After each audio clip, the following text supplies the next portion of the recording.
Hi guys, my name is Anna Kipnis and I work as a senior gameplay programmer at Double Fine Productions. I'll be speaking to you today about dialogue systems in Double Fine games. So I wanted to first tell you about one of my earliest experiences that I had implementing dialogue. I started at Double Fine in November of 2002 on Psychonauts. And one of the first things that I got to work on in the game was this guy, Boyd Cooper. Boyd is an inmate of the insane asylum that you get to travel to in the course of the game, and he's paranoid, he's fond of conspiracy theories, and he kind of likes to mutter to himself as he tries to fit it all together. I was responsible for Boyd's behaviors and reactions, and eventually the gameplay work in his mental world level. So Tim Schafer, the creator and writer of Psychonauts and many other excellent games, had a really cool idea for Boyd's dialogue that would play during his idle behavior. He wanted Boyd to rant constantly, but have the dialogue be dynamically generated from fragments of sentences, so that you could listen to him for a while and you would never hear the same sentence twice, right? So what you see there is a document he gave me with the fragments of lines which I was to use to construct his muttering. And this is what it looked like in the game. The National Park System in conjunction with the cows. No, wait, I mean, the tuna canneries. Pretty much control everything. So how was this done? Well, what you see there is a state machine diagram that describes how to construct his lines. For example, you'd pick a conspirator. The manager of that boy band! It's very loud, sorry. Then pick from a list that could link another conspirator. Made a deal back in '68 with... Then another conspirator. The dairy industry! And then maybe there's a victim involved, so you link them in. To keep down. Then you pick a victim. All of us. And then you maybe finish with a non sequitur. Did I just think that? Or did someone make me think it? So what I'd like to tell you about today is the dialogue systems that we use to create someone like Boyd. And more generally, though, what I hope to do is to give you a pretty good idea of what it actually takes to get dialogue into a game. What kind of assets and tools you may need to do it, how to approach writing gameplay systems for dialogue. And I'm including under this heading stuff like playing the correct text, sound file, body and face, and lip sync animations, other game assets associated with the line of dialogue. And if you'd like to have dynamic dialogue systems in your game, how to approach doing dynamic responses, conversations, or dialogue trees that take into account or perhaps even modify game state. And last but not least, what you need to do to support another language, or at least, keep your options open for translation. So where do you start with dialogue? So in a perfect world, this is how getting recorded dialogue into the game would go. You write the dialogue, you record dialogue with professional actors, hook up the lines in the game, and then you're done, right? No, this is unfortunately not the reality. To start with, you might not have a perfect idea exactly of how you'd like the dialogue to work in your game. Maybe you'd like text-only dialogue, because you're going to have the user input a bunch of stuff and then use it in sentences. Or maybe your game is fully voiced and you'd like the characters to have complex chatter behavior. Or you'd like to have dialogue trees that play elaborate responses and change game state as a result of player choice. Getting dialogue into a game is an iterative process, much like it is with a gameplay mechanic. So it's not something you can just slap on as an afterthought if you want it to be any good. It should be symbiotic with the rest of the game. And you're not going to know whether it's truly good until you actually implement it and try it. So I'll be giving you a broad overview of what our dialogue implementation process is like at Double Fine, using examples from our Buddha engine that we built for Brutal Legend, and that we use for all of our 3D rendered games. And by the way, if you're wondering where this name comes from, the Buddha engine was named after the San Francisco Chinatown bar. It's a Double Fine tradition to name games after Chinatown bars. I'll also be giving examples from the Reds engine that we've used for Broken Age and the recent Amnesia Fortnite project, Dear Leader. Before I get to the technical part, I wanted to give you some insights from Tim about writing. Try to design your characters well, even the most minor characters, because it will make your story a lot more memorable. What this really means is creating characters who are specific individuals, not stereotypes. And no two characters would approach a problem or react to events in the same way, says Tim. So for almost every character Tim creates, he fills out a character chart, kind of like this one, Actually, it's exactly this one. It's just a basic profile of the character, asking questions to establish facts about them and their personality.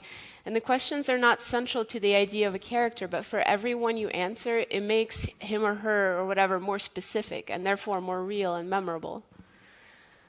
So let's say you've done some preliminary character design, like whether you've never had dialogue in your game or you're not yet sure how you'd like to have it for a specific project, the best place to start is just being able to represent a single line of dialogue in the running game. So this could be very simple, just displaying text over a character's head. What this will do is let you experiment with how you'd like the dialogue in your game to work and whether recorded dialogue is even right for your game. For the purposes of this discussion, I'm going to be referring to dialogue lines, so I'd like to briefly explain what I mean by that. A dialogue line is data about how a single line of dialogue should be played in the game. So here's what it looks like under the hood in the two engines I mentioned. So the Buddha engine, at the top, it uses a proprietary scripting language for dialogue data, and Reds uses Lua, but the data looks quite similar. Note the line code there. This code maps to the physical data of a line, like the text associated with it, a sound file, and so on. We have an offline tool that interfaces with our dialogue database, which contains all the information about each individual line of dialogue. And this database is a master list of every single line in the game in all the languages into which it's been translated. It's used for generating scripts to give to voice actors when we go to record the lines. It's a tool for writers, audio designers, localization producers, and implementers of dialogue. Our database is organized based on game structure. Actually, this is what you're seeing is a tool that interfaces with it. So the example you're seeing here is from Broken Age, and we've set it up by area and then further by scene. To make life easier for our animators, we break out cutscenes into distinct sections, which is in blue there, so that they can focus on only what happens in a particular scene. I recommend having a master list of all the dialogue lines for your game, whether you have recorded lines or text only. By the way, you don't have to write a tool for it, like the one we have in the beginning. You can just use, Google Spreadsheets. What you see there is the same data for Boyd's Rands as you saw in the previous slide, just in the spreadsheet. So, and aside from the line text itself, the most important piece of data is what you see there on the left. It's a unique code. For Double Fine's games, a line code is constructed from an arbitrary string of 4 to 6 characters that we call a scene code, followed by a number, which is just generated at the time the line is added, followed by the character code. So note that this code is arbitrary. The line might get moved around such that the scene code or the number in its code doesn't strictly correspond to the original setup anymore, and that's okay. The reason to keep the code somewhat human readable is because sometimes it's good for like a last-minute sanity check to have some idea of the line's history. The benefit of using a unique ID for a line is that if the contents ever change, you don't have to track down where that line is implemented, right? You can just change it right in your database.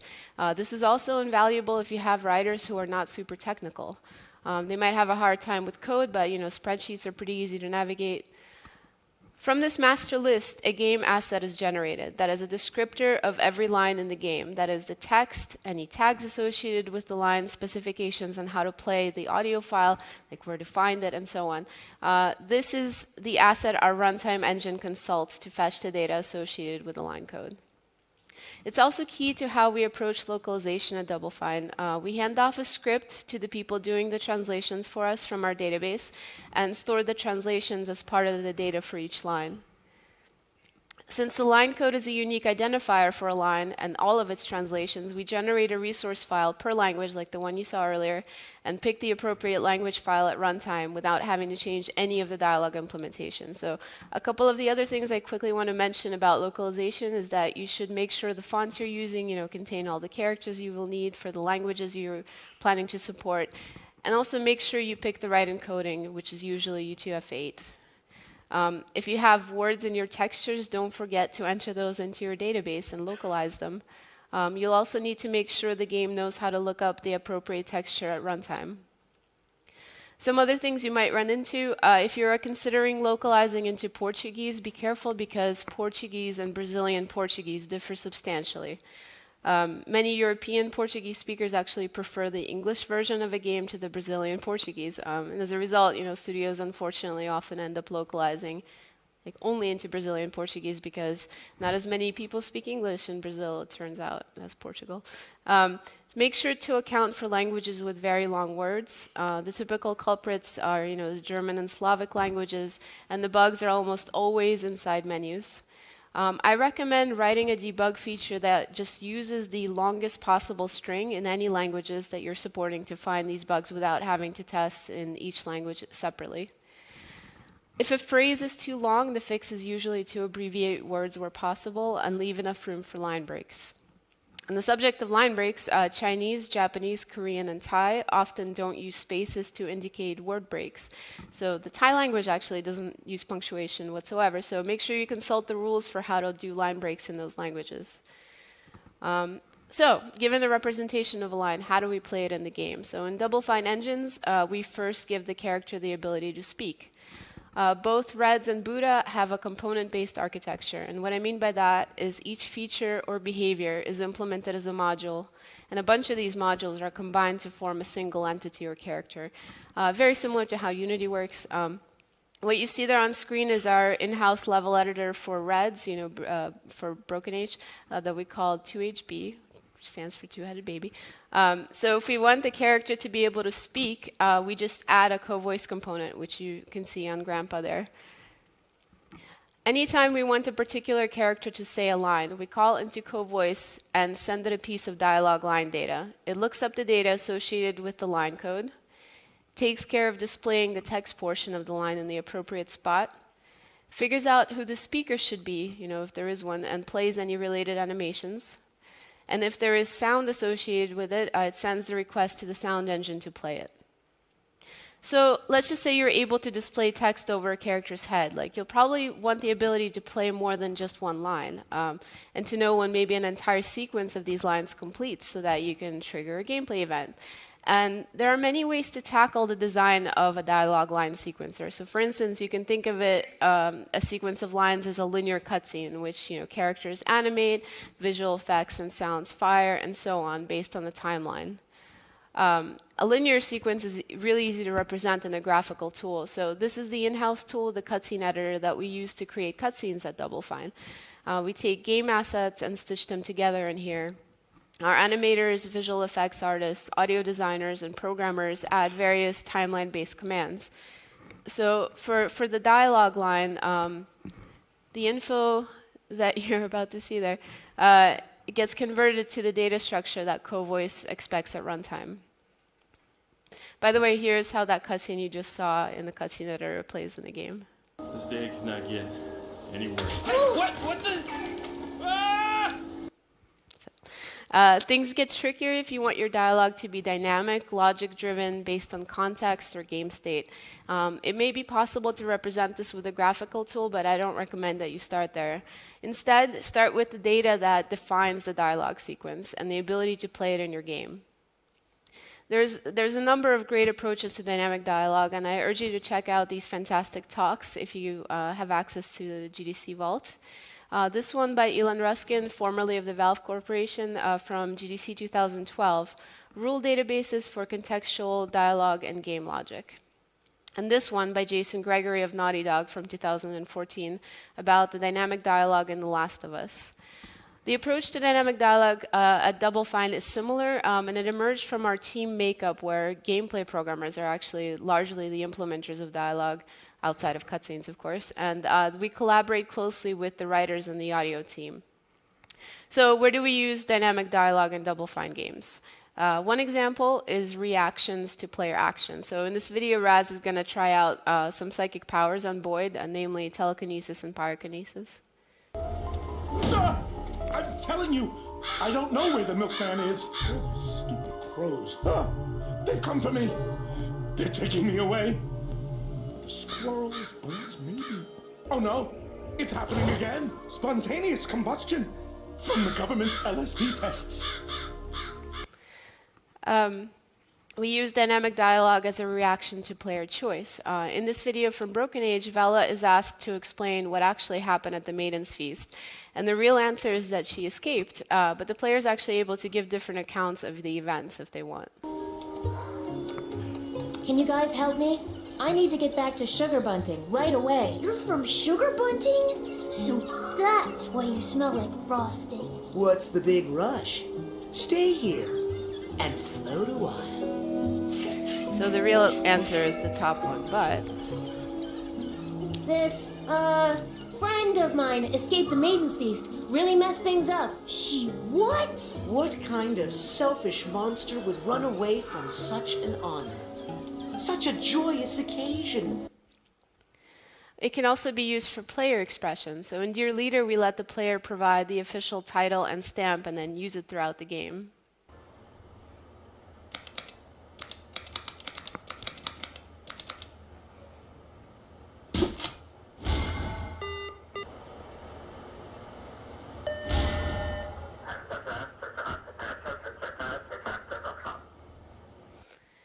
Another important use of dynamic dialogue is for telegraphing gameplay information. In this clip from Psychonauts, Coach Hammer is broadcasting what kind of attack he's going to launch, like kind of as an homage to superhero shows. And it helps the player counter appropriately, either by getting out of the way or using the shield power in this case. Mighty Ram Ground Vision! Hard to avoid! Area attack! Here's another one from Brutal Legend where a huge monster is attacking Eddie in his car, and right before they attack, Eddie will make a comment about it so that the player kind of knows to slam on the gas. Oh, here she goes again!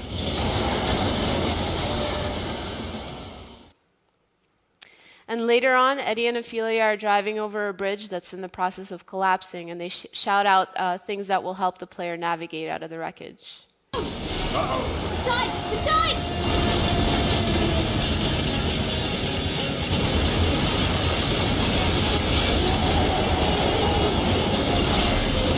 side! Okay, this is the last jump! No, wait, one more! Now put your hands up for this one, okay? We also use dynamic dialogue to breathe life into characters, as you saw with Boyd earlier. So the way we approach dynamic dialogue is by first organizing it logically based on how it will be used. So I mentioned dialogue lines before. We use dialogue sets to organize dialogue lines into a logical collection. The set contains instructions about how the entire set of lines should be played. And what this does is provide us with more options for organizing dialogue and lets us use dialogue in more creative ways. So a dialogue can represent, even a linear sequence of lines for a character. Note the little pauses before each line. This allows us to fine-tune the timing of the lines. Here's how this dialogue set that you just saw plays in the game. It's the spoon getting anxious about not getting picked up by the player. Good morning, Commander Shay. It is my honor to be your training spoon today. Can't wait to start mission nutrition. So just pick me up and we'll start filling you up with space fuel. Is something wrong, Commander Shay? Please say something, Commander. Are you waiting for another spoon? We could send in a replacement, but I have to let you know I requested this mission specifically. I was on a waiting list for months. Even though you've been very hard on us spoons in the past, even cruel, I just wanted you to know that working with you has been my lifelong dream. Oh God, I'm so embarrassed. I'll just shut up now. But seriously, you should eat. Many important missions today. Okay, shutting up. Stupid. Okay. So it's also easy to represent conversations in this way, simply by specifying the speaker. This is how we represented Ophelia and Eddie talking while driving in the clip you saw earlier. The set could also be a collection of dialogue lines from which the game will choose randomly. For instance, when this set is played in the game, the sequencer will pick just one line from these and then stop. A feature I particularly like is being able to pick lines from two different sets. What you see there picks a line from a dialogue set where Shay is excited to break free into space, and then from another dialogue set where when he's disappointed because he's still attached by the hose. Here it is in the game. Space! Why is my air hose so short? Woo! Man! Can't catch me this time. Come on. So in short, there are some features for dialogue systems that have proven extremely useful over the years in Double Fine games, and I've divided them up into kind of basic and advanced features. So for the baseline features, an in-engine representation of the line. So the ability to play audio, display text, content, or both, to have data on the line's duration, which you might need. In-engine indication of which entity should say the line. As I showed earlier, you can use this setting to implement conversations in a single dialogue set so that every other line or whatever has a different speaker if that's what you want. How long to pause before the line is played, both per line and per set. Sometimes you don't want the line to start immediately, as we saw with the spoon. You might want some additional timing over, control over the timing. So it's much better to do that in a dynamic way or like through the data rather than edit the sound file by hand. Whether to pick one line to play from the dialogue set or to play them all, this makes dialogue sets useful for representing a single line reaction to something as well as long conversations. Ability to play lines sequentially or randomly. These features are used to make dialogue sets more versatile, as I showed before. And last but not least, the ability to play animations that go with the line. So if you have lines that play outside of cutscenes, you'll probably want a talk animation on the body, like a generic one or a custom one based on the data associated with the line. And the ability to play mouth or lip sync animations. For some advanced features, weighted random selection of lines. This is useful for reactions to common game events that fire often, like getting hit. So you might have a higher probability on a normal... rather than on a long line like this. You better hope you didn't just give me an infection. Which are both hit reaction lines. Ability to specify how long to wait after a particular dialogue set has played before it plays again. Ability to sequence a set of other dialogue sets in addition to dialogue lines. Choosing which dialogue sets to play based on priority. So for instance, if you're in the middle of some important dramatic exchange, you probably wouldn't want to hear a character react to seeing a cool collectible somewhere nearby, so you would label the collectible reaction as lower priority than the critical dialogue. Another really great feature is to have the ability to specify whether a line can be interrupted. This feature really came in handy on Brutal Legend. Early on in the game, Eddie got to ride this crazy altar walker. And Tim wrote lines of dialogue that Eddie would say when the walker was stopped, praying to the metal gods to start it moving again. Oh man, gotta get this thing moving. Let's see here. Evil, So, kind of hesitant, maybe he's a little unsure of himself. And lines that Eddie would sort of chant when the walker moved to encourage the thing to keep moving. Dear evil, messed up demon powers of darkness, and unimaginable evil.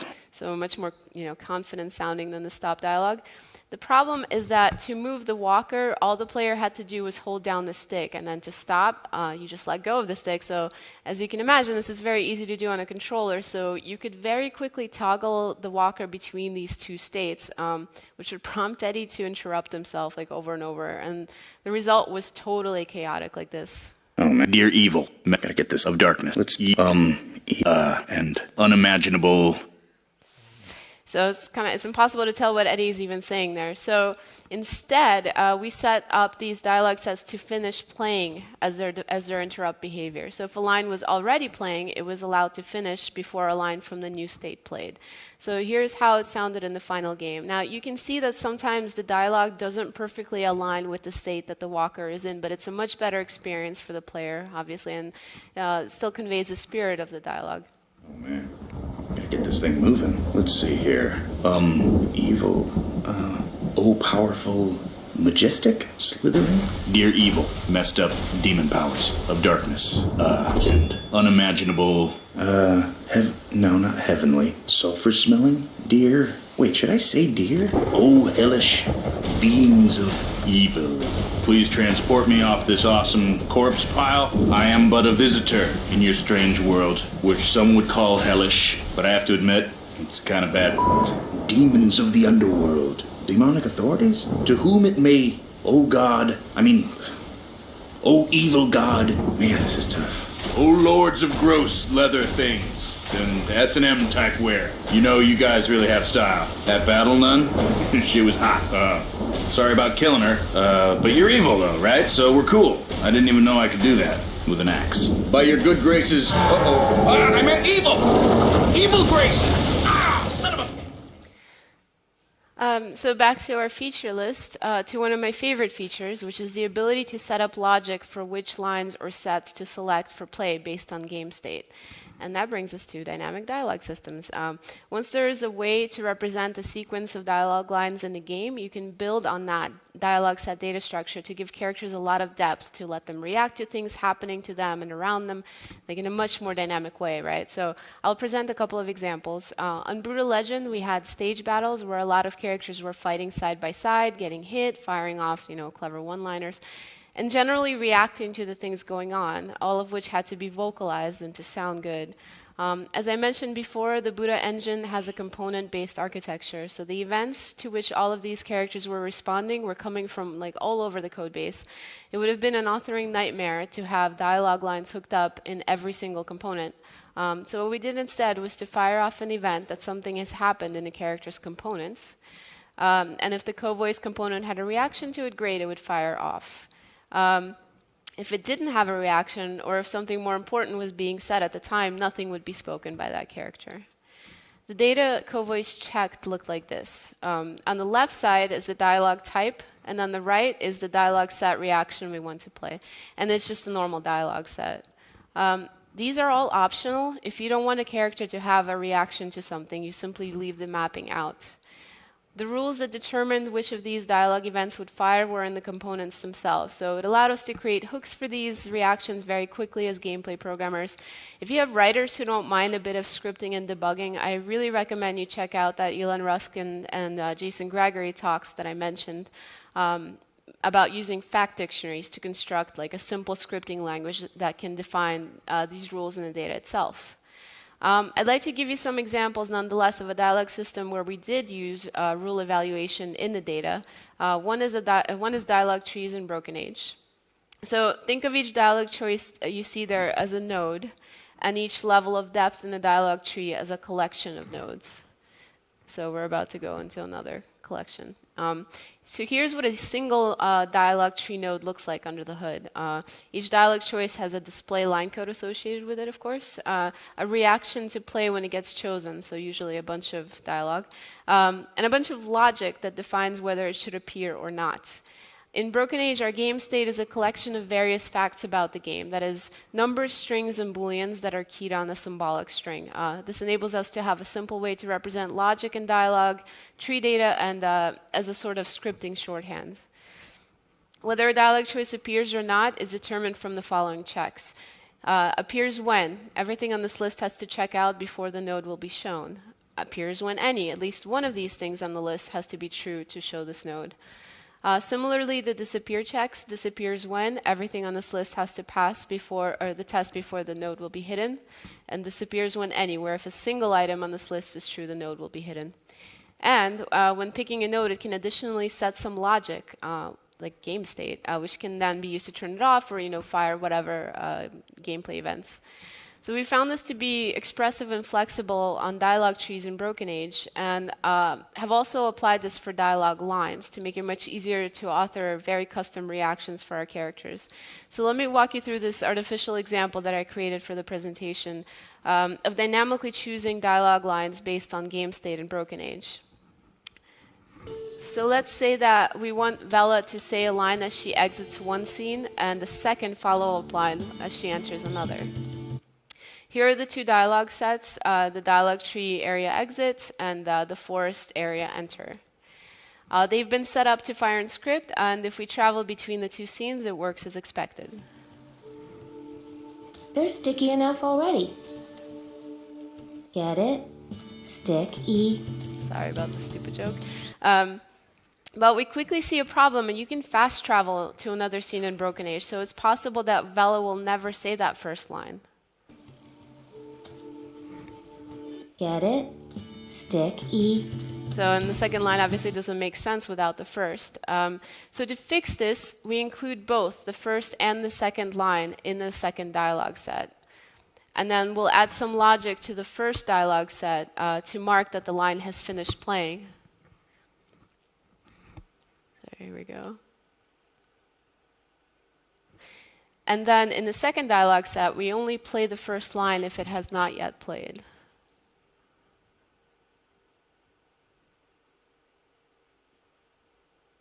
And then at the very end here, all this is doing is just resetting the logic so you can do it over and over again. So there you go. And here it is, problem solved. First, a normal case where she just They're walks sticky enough already. out. Get it? Stick E.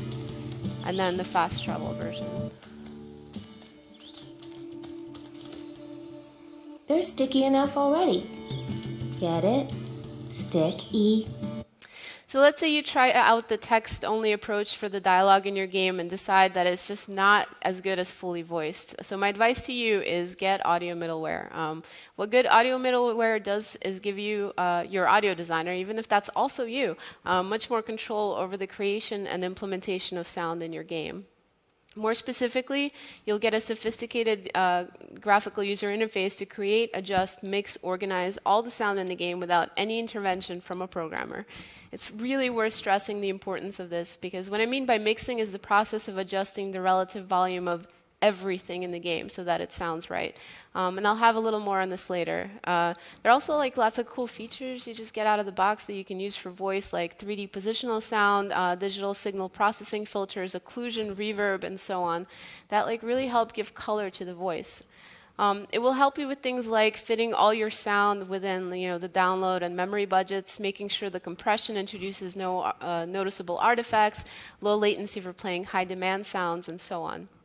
You'll be able to ship on many different platforms without much work on your part. You'll also be able to use the same sound assets on high-end PCs and low-end phones, because the middleware will just do its best to play the sound on however many sound channels the device offers.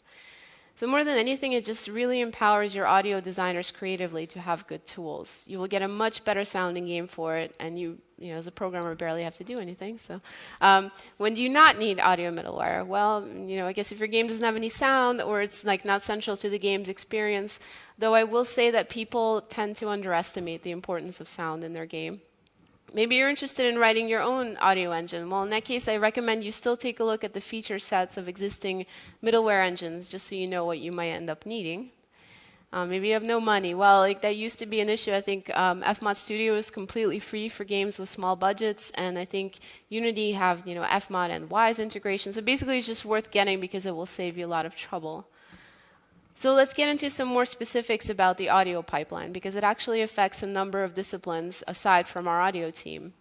So once we're ready to professionally record our lines, we use our Dialog tool to generate scripts for our studio actors that contain all the information about the lines, including any stage directions, line directions, and so on. Actors really, really like to know the context for what they're reading, so as much information about a scene as possible.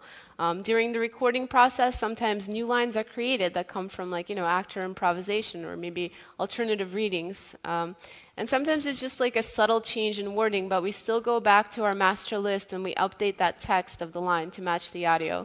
And if the line is completely new and Tim would like to keep something as an alternative reading, these lines are added as brand new lines into the master list and will eventually need to be integrated into the game by either the animator or whoever is implementing the dialogue. Once the lines are recorded, they are ready to be cut. This is a screenshot from an actual edit showing some of our audio team's workflow. As you can see, the original recording is intact as they edit, with the selected cuts happening in the bottom track. The original is also, of course, backed up on as many drives as possible because hardware failures happen constantly. Each line is edited pretty tightly and consistently across all lines. They will usually fade up in the beginning of the line and fade down at the end to account for any background noise or awkward breaths. Once the edits are complete, the lines are batch processed for volume normalization. Camden Stoddard, our audio director, has shared with me the magical number they use to normalize dialogue lines, and it's -4 decibels. By the way, no matter what number is used, some lines will have to be volume adjusted by hand. Like some just won't sound right. So for instance, any lines that have whispering, because you actually want those to sound quieter and your brain is going to expect it. And Camden had this caveat on the subject. Audio engineers are extremely cautious about normalization because there is nothing standard about the dynamics of sound.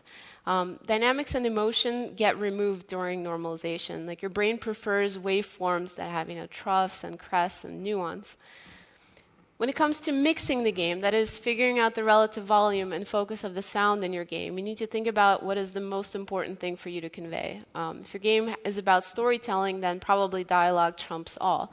Whenever someone speaks, that line must be heard and it must sound good. And this means that you may end up spending less time on sound effects design because the player is simply not going to hear the sound effects very clearly. Since we get to have the extremely talented Peter McConnell compose music for us on a lot of projects at Double Fine, and because music has the capacity to convey so much emotion, music is the next most important thing when our audio designers mix the game. So then usually it's, sound effects, maybe we'll trump ambience, depends. This could all be totally very different for your game, but it's definitely something important to think about, even for programmers, because it informs what tools and systems you'll need to make available to your audio team for, mixing or ducking sound. On Broken Age, for example, we duck our music slightly and our sound effects significantly when the line starts playing. So once you have recorded dialogue and animated characters on screen who speak it, it's important to consider how this will impact animation. We actually only do temporary layouts for fully animated cutscenes in our games until the final Pro Voice comes in. The reason for that is our animators use the actor performance to guide their animation. This is a quote from our lead animator on Broken Age, Raymond Crook, about just how much the voice acting informs the animation. You need to internalize the performance and translate it into something physical your characters would do as they say those lines. If not every line in your game is a fully animated cutscene, but you don't want the fidelity of your game to suffer, you'll need some additional systems for supporting voice lines. I mentioned before that the co-voice component can play animations associated with lines of dialogue. In Broken Age, we have many lines that are spoken outside of cutscenes. So what we do is we request about 3 talk animations from our animators per character. We use a short talk animation for lines that are less than 1 second long, medium length talk animations for lines longer than 1 second but less than 2, and a long talk animation for anything longer than that. We also do lip sync for our characters. In hand-animated cutscenes, of course, our animators create the mouth and facial expressions by hand, but for lines that play procedurally, we play an additive animation for the face for each particular line. It would be quite a bit of work to hand animate to every single line of dialogue. So what we do instead is we run an automated process to help us generate the initial animation that our animators can then go in and clean up if necessary. The way this is done is first our animators set up poses on each speaking character for the mouth, representing the shapes the mouth would make when generating a particular sound, and then to map them to all the sounds in a particular language. The tool we use then analyzes each text and waveform for all the lines for that character and generates an animation using the provided poses. Once you commit to doing audio in your game, thinking of dialogue as a gameplay mechanic becomes even more important. So just like when you're doing combat mechanics, you would start with stubbed animations and poses rather than polished animation. You should start your dialogue implementation with scratch recording of the lines. So what I mean is, as soon as all your dialogue systems are set up, do a recording of yourself or someone else on your team just saying the lines, and use that recording in the game, not just the text line. Scratch dialogue brings your game a step closer to finish. You're implementing stand-ins for what will eventually become the final game asset. So you'll have a game you can demo much easier, and you will get information like knowing exactly how large your voice banks will be. It will help you detect and fix a number of problems that you would not have been able to solve with text-only display. You'll be able to hear immediately if a line sounds unnatural or off. certain things will become immediately obvious, like, everyone talking all over each other. Maybe there are long, noticeable silences between sequences of conversation, and you'll need to write more lines to make it sound right. Maybe a scene with dialogue, just drags on too long, and it usually does if you have like too much exposition or something. Maybe a line repeats too often, and this one is actually a real problem, so here's some advice. For whatever reason, the brain is very good at being able to tell that there is a lack of variety in sound, especially from a human voice. So for any emotes, record as many takes as possible. For commonly heard reactions, write at least 5 variations and use shorter lines. Weigh the shorter lines so that they play more frequently. Try not to repeat jokes, they're usually only funny ones. Record lots of and ha types of emotes because they can be used in a surprising number of places. So for instance, to fix some of the more repetitive sequences, or like, which we've done on Psychonauts, at the 11th hour when you realize you don't have a reaction to something. In that Boyd muttering sequence, we inserted lots of these. To stitch the lines together to play better. Another trick is to ask the actor to help you out with their performance. So if you know from your scratch recording that you're going to have a line repeat a lot, you can ask the actor to give you a number of different readings for it. By the way, there's a danger to using scratch recording that I want to warn you about, and that is you get attached. So I don't know if it's because you know and love the people on the recording, or because first impressions really last, or what, but there were so many times that we just missed the scratch recordings, even though we knew the professional actors were better. So I'll give you an example. Eric Walpa, who co-wrote Psychonauts with Tim Schafer, then went on to write Portal and Portal 2 at Valve, was in charge of scratch recording on Psychonauts. And here is our senior animator, Ray Crook, playing Raz, Tim Schafer playing the coach, and Eric playing Elton in falsetto in the intro to Basic Braining. So this is it, the mental world. It looks like a dentist's office. A mental dentist office. It's a recruiting office, kids, and I'm here to recruit you for the greatest job in the world. Being a psychonaut, it's not about science or feelings, no matter what those other camp counselors say. It's about fighting a war for mental freedom. Are you ready to face torture, insanity, death? Because this is your last chance to chicken out. Ooh, me, sir. I'd like to chicken out, please. Too late, soldier. So it's like kind of disarming for me to hear those recordings because I know and love those guys, but I know the game is better for having the pro actors in there. So you got to keep that in mind too for your game. And here's what it sounded like with professional recording.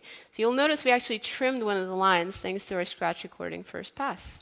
So, this is it. The mental world. It looks like a dentist office. A mental dentist office. It's a recruiting office, kids, and I'm here to recruit you for the greatest job in the world, being a psychonaut. It's about fighting a war for mental freedom. Are you ready to face torture, insanity, and death? Because this is your last chance to chicken out.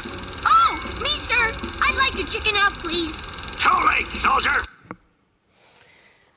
To conclude, I wanted to bring back this flow diagram from earlier on and to fix it so it represents the reality of working with dialogue a little better.